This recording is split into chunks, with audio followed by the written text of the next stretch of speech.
ওম কালী তারা মহাবিদ্যা ষোড়শী ভুবনেশ্বরী ভৈরবী ছিন্নমস্তা চ বিদ্যা ধূমাবতী তথা বগলা সিদ্ধ বিদ্যা চ মাতঙ্গী কমলাত্মিকায়ত দশ মহাবিদ্যা সিদ্ধ বিদ্যা প্রকৃতিতা জয় মা তারা, জয় জয় তারা। ভালো থাকবেন, সুস্থ থাকবেন। আজকে একটু সংক্ষিপ্ত আলোচনা করব ফেব্রুয়ারি মাস 2026, মকর রাশি মকর লগ্ন জাতক জাতিকা।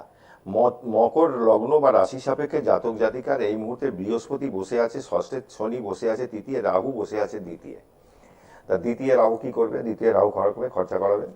ষষ্ঠে রাহু চাকরি নতুন দিতে পারে, জবের জায়গাটা হতে পারে। 6, 7, 8, 9, 10, 11, 12, 1, 2 ইনকাম যেরকম দেবে খরচাও কিন্তু দেবে, এটা কিন্তু হবে মকর রাশির জাতক জাতিকাদের জন্য। ওভারঅল খারাপ না।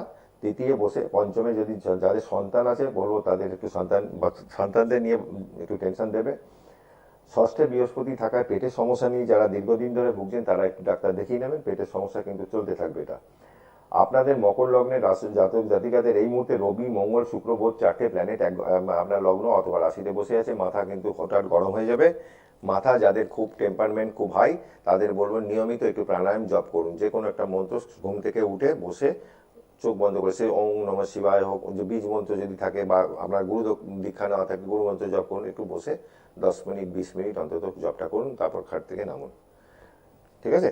ওভারঅল এই মুহূর্তে মকর রাশির জাতক জাতিকাদের এই ফেব্রুয়ারি মাসটা মোটের ওপর খারাপ নয়। ভালো থাকবেন। আবারও আপনাদের সামনে দেখা হবে ছোট ছোট ভিডিও নিয়ে। জয় মা তারা, জয় জয় তারা।